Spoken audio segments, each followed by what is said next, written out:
Dala-dalang galing sa bayan ko, nais kong ipamahagi ang mga kwento at mga pangyayaring nagaganap sa ipinangako.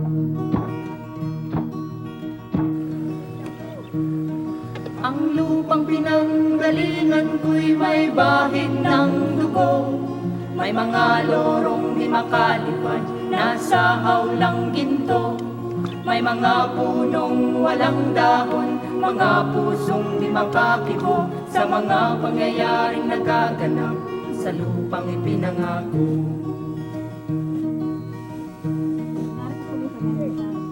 Mula nang makita ko ang lupang ito, nakita ko rin ng munting apoy sa puso ng tao. Dinatungan ng mga kabulukan hanggang sa lumago. Ngayon ang puso'y may takot sa lupang ipinangako.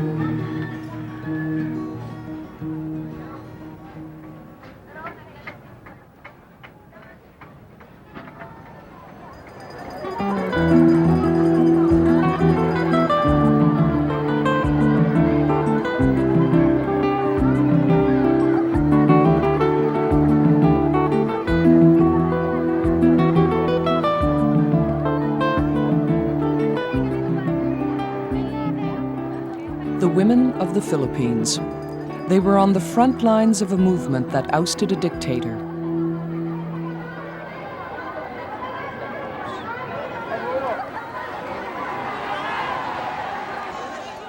A movement that swept a woman, Corazon Aquino, to power. And we can be truly proud of the unprecedented way we achieved our freedom. I'm proud of Cory being a woman, of course. I am proud that a woman has become president of the Philippines, and I have a lot of respect for her as a person. Definitely, I mean to say, the kind of situation in which she was really plunged and the way she is taking it is really worthy of admiration. But that is wanting to say that, and wanting to say that it's all okay in the Philippines, you know, because it is not. Today, the women of the Philippines are still on the front lines of the struggle for women's rights and fundamental social change. We'll meet some of these women: nuns, housewives, farmers, former beauty queens, ordinary yet extraordinary women who are making their mark on the history of this island nation.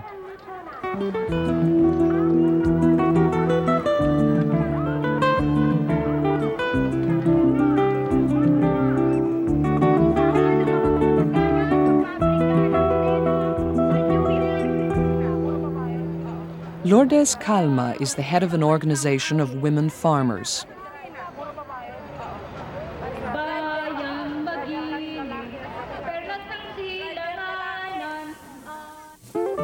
Lourdes grew up in the rice-growing region of Pampanga.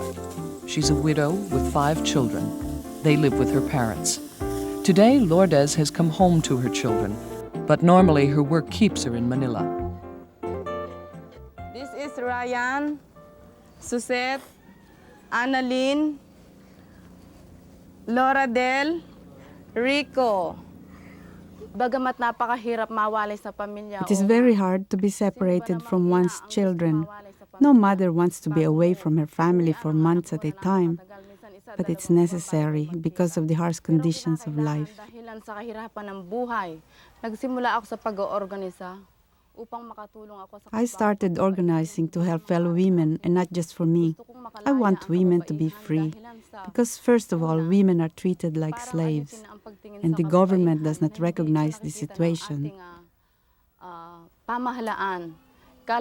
Secondly, we would like to free women from the bondage of feudal values. So I started organizing because as a woman, I have experienced the same treatment, the same hardships.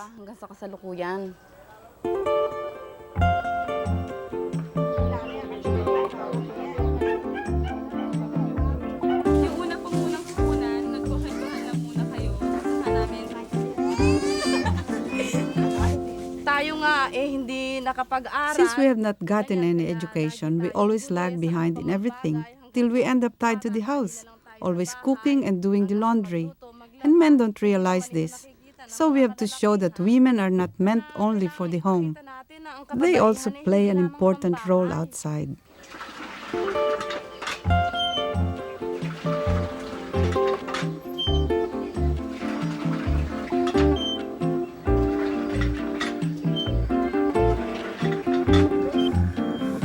Aasahan lang namin ang munting ani ng mga magsasaka, lalo na sa kasalukuyan, napakamahal ng bilihin. We peasants, we cannot rely on the harvest or the produce that our fathers or husbands get from the farm, because it is usually very little. So we have to find other sources of income outside of the house. Otherwise, we couldn't provide sustenance for our children. Kain namin ng 3 beses maghapon ang aming mga anak. Land for women is a major demand of Lourdes's organization. Peasant farmers make up the great majority of the Filipino population, yet most of them do not own land. A tiny 2% of the population, large landowners such as Cory Aquino herself, controls 75% of land and capital in the Philippines. Meanwhile, the peasants who work the land live in poverty. Land to the tillers is what Filipino peasants demand, and women farmers want their share. But Filipino landlords rely on the military to stop the peasants from organizing. Mas lalo pang ang tumindi nitong panahon ni Cory. Militarization has definitely worsened since Cory Aquino became president. The reason I say this is because now raids are being conducted in almost all the barrios by the military. They pick up anybody, not only those who are politically involved. Even children are affected. Right here in Pampanga, they're setting up vigilante groups. The government has adopted an all-out war policy against the guerrilla insurgency. President Aquino has endorsed the establishment of paramilitary vigilante groups. Arbitrary arrests and harassment of civilians have become commonplace. Lourdes knows about militarization and death squads. In 1985, her husband was tortured and killed by the military while Marcos was still in power. Pinatay ang asawa ko dahil isa rin siyang My full-time husband was organizer. brutally killed because he was a peasant organizer. His face was slashed. His skull was broken open with a bolo. His mouth was turned into an ashtray. Pinaga yung ulo. His bones were crushed. Putol-putol yung mga buto. They said he was too intelligent and he politicized the people. Nagtatago. Ako naman, para mabuhay ang aking pamilya, Like Lourdes, some of these women raise their families alone. Their husbands have fled to escape the military.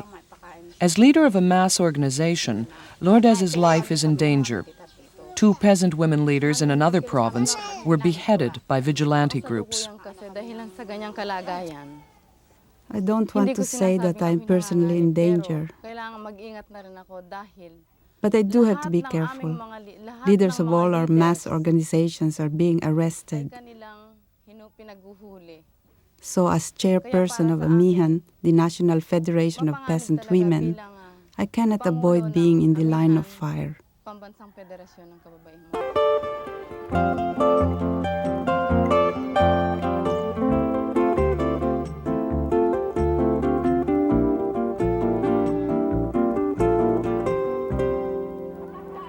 Inday Narvar is a leader of a countrywide organization of women slum dwellers called Samakana.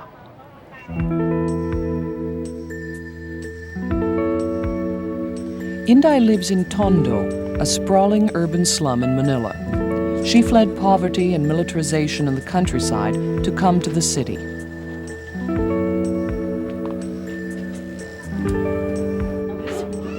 This tiny dwelling is home to Inday, her husband, and 4 children. The family faces a crisis. The breadwinner, Inday's husband, is about to lose his job. Ayun nga yung pinoproblema namin kung paano makapaggawa. Our main problem now is what we will do when the bank closes down and the workers are locked out, because they are going to lose their jobs.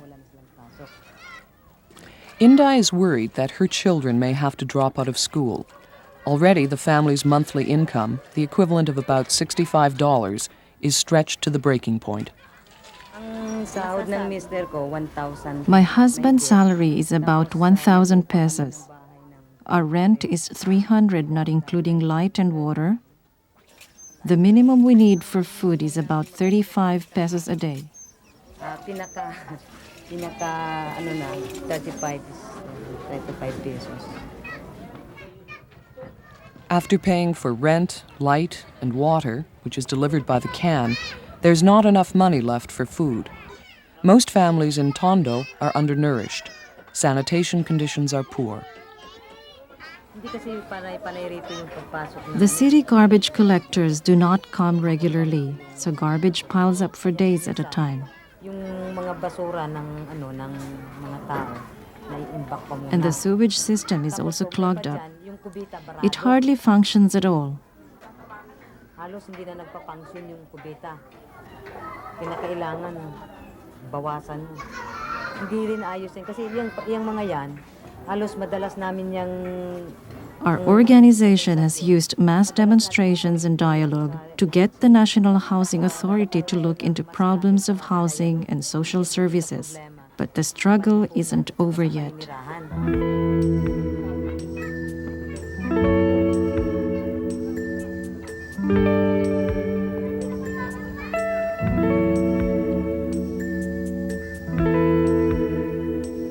Inday calls on women in a new squatter area built on government land in Manila's port. The residents are constantly threatened with eviction. Saka yung hanap buhay ng mga tao roon as kabinger. Tapos sa pier. Most of the people who live here are scavengers. Some of them work as stevedores on the docks, but only for 1 or 2 days a week. That's not enough to support the daily needs of a family. Ngayon, yung mga nanay doon, labandera. So the mothers work as laundry women to supplement the meager incomes of their husbands. Trabaho na regular. The children do not go to school, and most of them are malnourished. Panay, ganun din, mga malnourished din. Walang tubig, walang ilaw. Most of the children are sick with gastroenteritis, coughs, colds, and fever.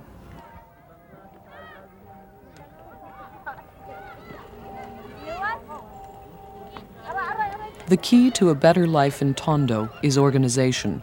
Samakana has become the voice of urban poor women.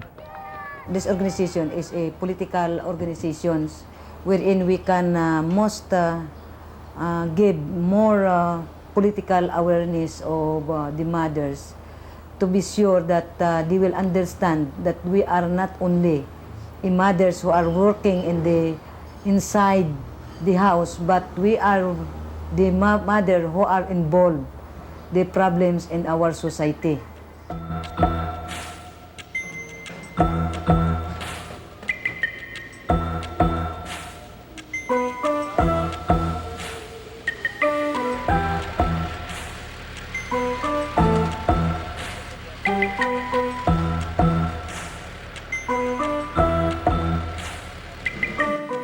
The Philippines is an attractive place for foreign multinationals. The majority of working women in the country serve as cheap labor for companies such as Dole, Del Monte, Texas Instruments, and Nike running shoes. They earn the equivalent of about $3 a day.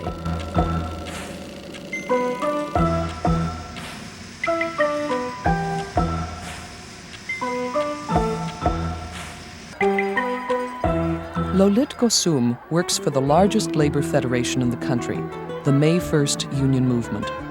Her job is to organize women. Lolit started working in a factory herself when she was 16 and pleased her bosses by going twice the speed required. I really want to earn much money for the family because I am the breadwinner in the family, and not only that, for my luxuries. And then at the time I was not involved in unionism. I make 200% quota in the factory, and that without any overtime. That's only 8-hour work. But at the time when I was organized by one girl, then she told me that, why don't you get education regarding unionism? I don't want to get involved in unionism, especially in the politics. I don't want to get involved. But she's still insisting me, oh, you can be a good leader. That's why I got interested. So my concern on that time is for the workers, the interest of the workers, and not the capitalists. And then I started organizing workers.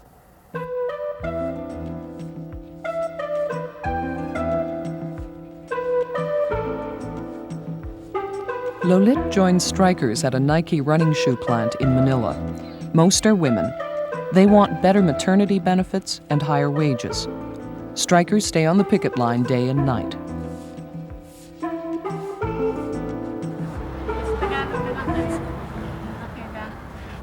First, the operation is cutting section, and the nylon, we cut it in the form of upper. We called it upper, this one. And the cutting, it cuts design. The strikers want better ventilation. The type of glue used on the shoes is a danger to the women's health. There's no ventilation because they said that the rugby will become dry, and we have to paste it, which is what do you mean by this? Do you think it makes people sick to work on that glue? Yes, of course, because rugby is used by some drug addicts. Yeah. Yeah.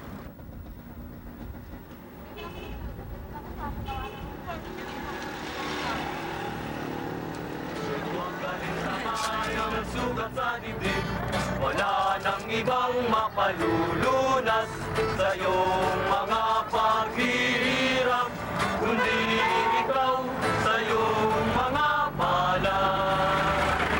Kung tayo ay mananagasan, ibayan mo ang kalooban.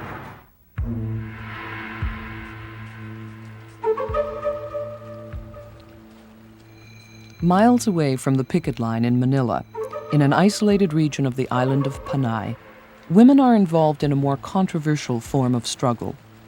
These are the women of the New People's Army. This group is on its way to an isolated barrio to hold an education meeting.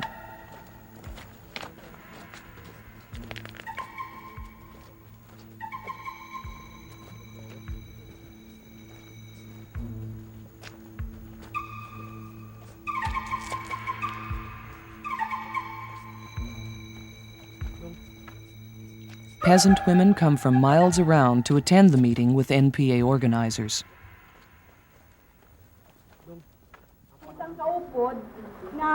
Concha Araneta is a district leader of the New People's Army, the NPA.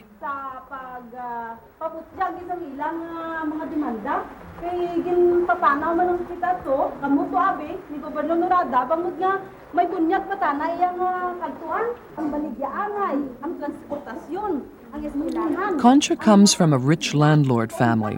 She was forced underground with other student activists when martial law was declared in the early 1970s. But during the first years in the countryside, that was one of my struggles, actually, how to adjust to physically, to the life and style of life in the barrio. Well, I had to. Perhaps it was more a struggle for me than for other women and comrades who came from the lower classes, because they were used to that. But that also made me even more determined. Concha's youngest son, Rubio, is along on this trip. Women members of the guerrilla army have struggled to live as normal a family life as possible and to have their children with them when it's safe. Rubio likes to be with us. He enjoys his stay here. He learns much, and he feels being loved. So when we have our children, we make extra effort to give them extra attention and let them feel they're being wanted and loved and not left behind, and explain to them why we can't always be with them.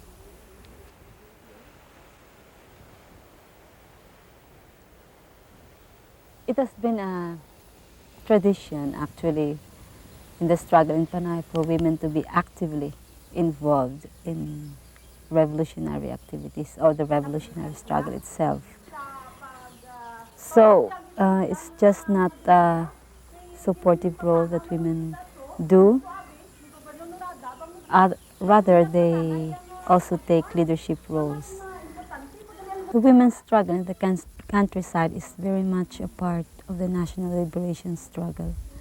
Actually, it's not a very distinct and separate feminist movement, unlike in the West, where women's live is very separated or not linked with the national liberation struggle. Many women join the guerrillas in the countryside because they face harassment and death for their political activities in their barrios or villages. Concha defends the need for women to take up arms in the Philippines. We just defend the people's lives from the fascist suppression and repression of the state. So it's not we who are waging violence, it's violence taken in self-defense actually for the people. The women of the New People's Army are also healers and givers of life. Doi has medical training and practices acupuncture. She's suffering from knee ailment. We call this rheumatism. She suffered to walk in a distance, so this is the treatment we are going now. Doi recently lost her eldest son. He was a guerrilla fighter and was killed in a raid by the Philippine military. He was 18. When my son was killed, I was deeply hurt, but I cannot do anything more but to face the situation.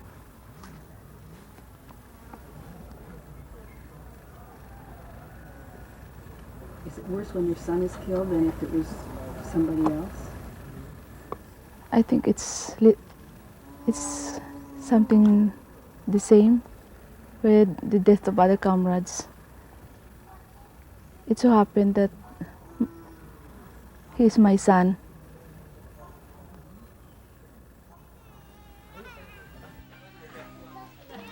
Doi now has to look after the newest member of her family, born 1 month ago in the mountains.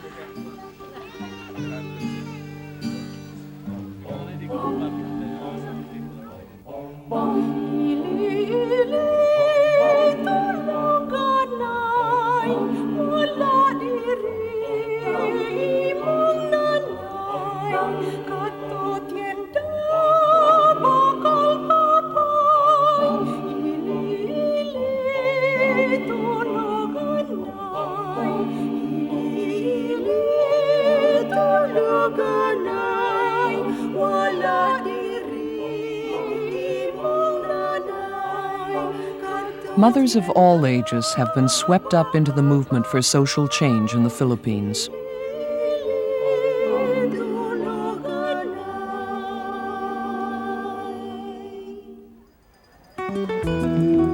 Alicia Barros became involved following the death of her daughter, a leading member of the New People's Army, who was shot by the military during the time of Ferdinand Marcos. I resented both sides. I told you I resented both sides. During those days, I was just a mother, a grieving mother. How would you And say?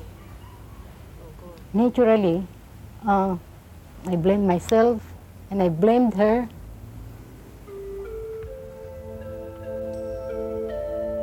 Alicia's daughter Lorena was the founder of Makibaka, the first militant women's organization in the Philippines. Its members were driven underground in the early 70s. She rose to being commander of the entire southern Tagalog region.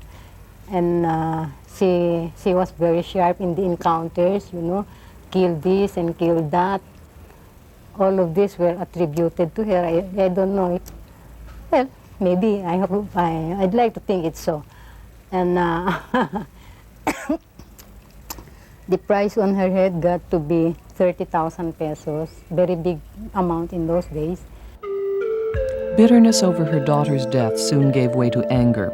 Alicia helped to found Martir, or Mothers and Relatives Against Tyranny. The objective is to organize all those mothers whose children were killed by the repressive regime and put them together and to continue that which their children died for, and also to help those who are newly bereaved of their whose children had been newly killed by the military or whatever. Help them in whichever way they can, morally and financially. Now we are trying to mobilize those who are still uninvolved. Perhaps if they see us grandmothers, they're in the forefront. If these old women are moving, I think maybe it's about time we move also.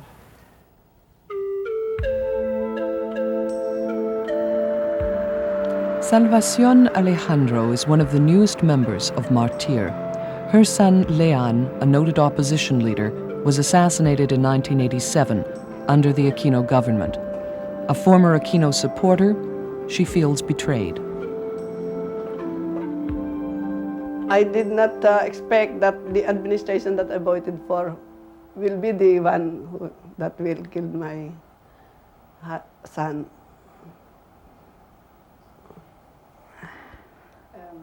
I always live in fear during when he was alive. Then I used to call all his friends when I have no any communication with him for 1 week. Then once in a while he's calling me up here in the house and telling me that he's fine. I'm fine, mother, don't, yes. Then that will be the time that I'll feel relieved. She voted for Cory, believing that her son would be safer under an Aquino government. I voted for her as a personal reason. I told him, but I did not tell him at first because he told me, Nanay, we're for boycott. I told him, yes, I'm with you. I'm not afraid anymore to speak up because I'm already old. And I have to, maybe in fairness to my son,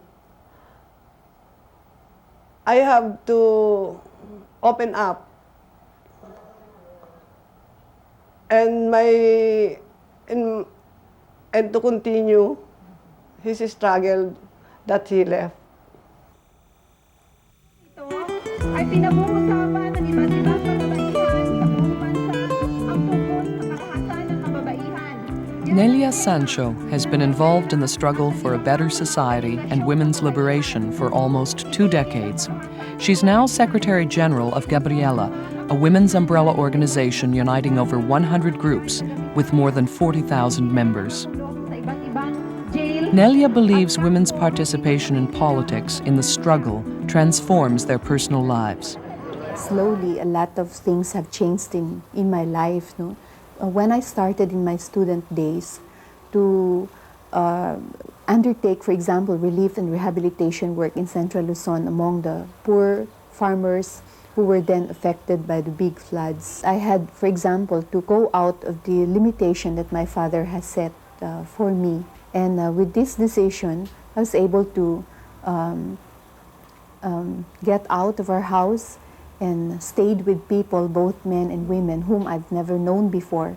And in the process, I learned more about society and the experiences of other people who are not just on my own, no? I mean, with my own group. Nelia's background as a beauty queen in the early 1970s was a barrier to her involvement in the opposition and women's movements. At first, many people in the progressive movement did not take my involvement seriously. So I had to change a lot of myself in order to be able to integrate with the people and take me as I am. So that meant for me that I didn't have to, I consciously did not use makeup and used simple clothes and things like this until they felt that I was now one of them.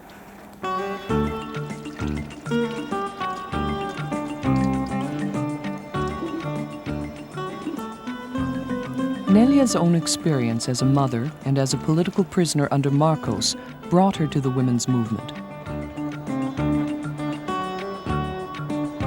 We see that our women's struggle in the Philippines is very much a part of the nationalist and democratic struggle in the Philippines.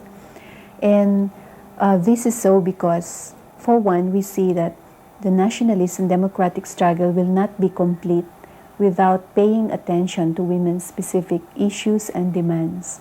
And at the same time, we see the importance of the women's movement taking part in shattering the institutions that oppress women in the country.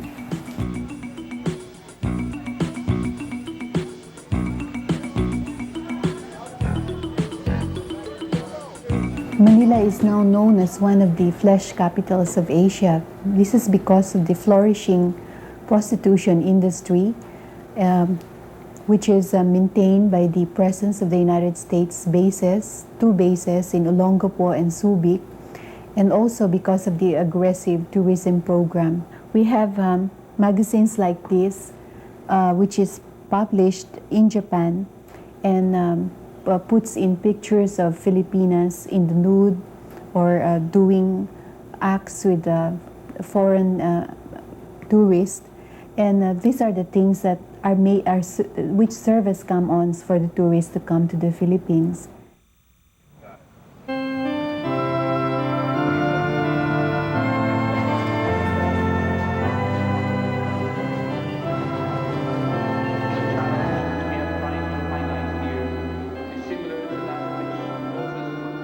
The Catholic Church is a legacy of the Spanish colonization of the Philippines.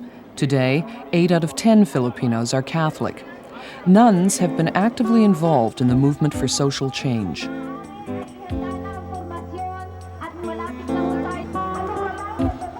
Sister Mary John Mananzan is one of the founders of the modern feminist movement in the Philippines. She's chairperson of Gabriela.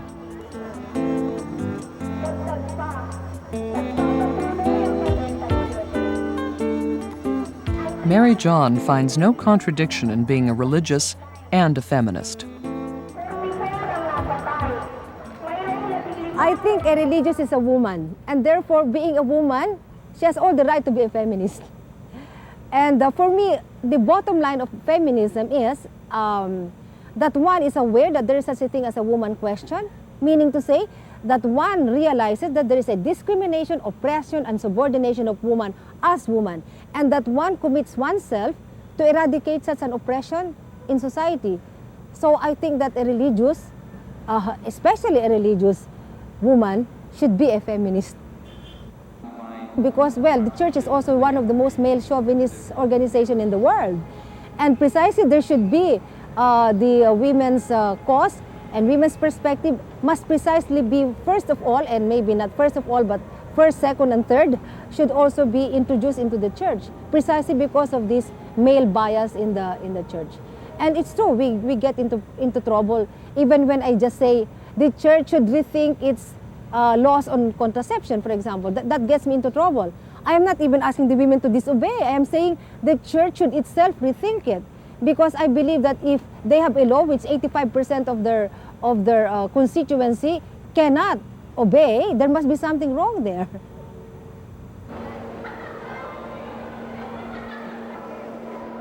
Sister Mary John is director of St. Scholastica's College, an elite school for girls. President Cory Aquino herself was once a student there. The most important thing is really to educate the women, because up to now, some women have internalized their oppression and they don't believe that they are oppressed. So what I did was to establish a women's study program in the school, which is now going to be an Institute of Women's Studies. Yung historical process na dinaanan ng saints ko. O ano ba yung gagawing activity para daw... Maantok-antok lang kami. Sabi ko, meron ba nakikinig sa akin na inaantok?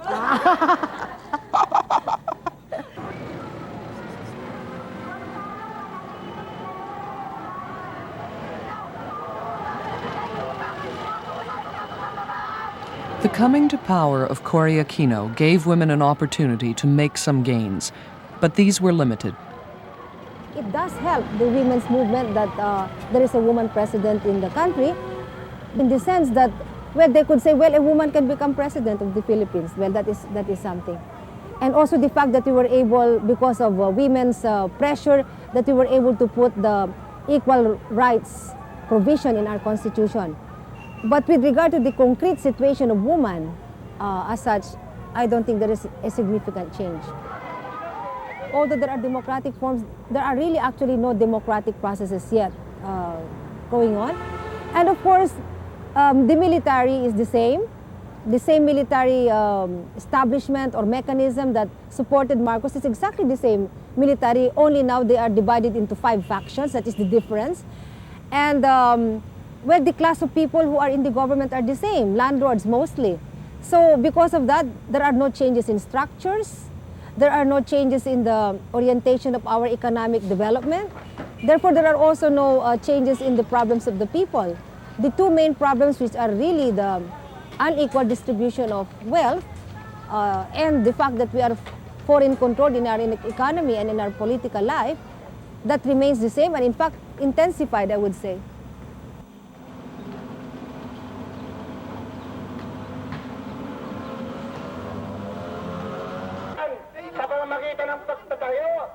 Mary John admits that it has become harder to organize women.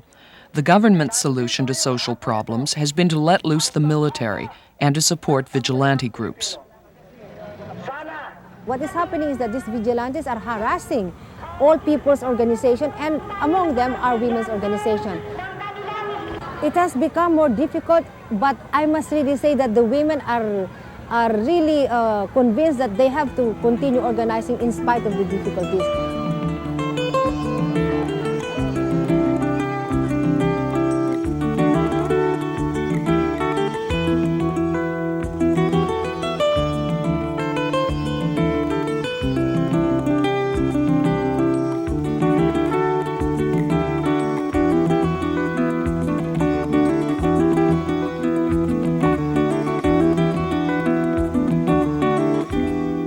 Women disappear in history.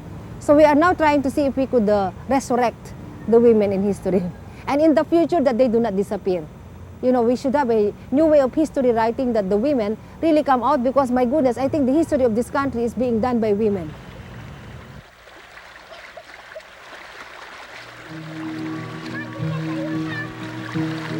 Dati-dati ang mga bukid ay kulay ginto. Dati-dati ang mga ilusin kaya ng tao. Dati-dati ang katahimikan, ang musik ang nagpapatulog sa mga batang walang muwang sa mundo. Ngayon ang lupang ipinangako ay nagsusumamo. Patakan niyo ng luha ang apoy sa kanyang puso. Dinggin niyo ang mga sigaw ng mga puso ng taong kung inyong dadampi kabilang sa inyo. Duol mga kaigsuunan, paminaw kamo. Doon ako'y dala nga mga balita ikan sa banwa ko. Gusto ko nga ipahibalo ang mga istorya nga nagakahitabo sa banwang sa nato.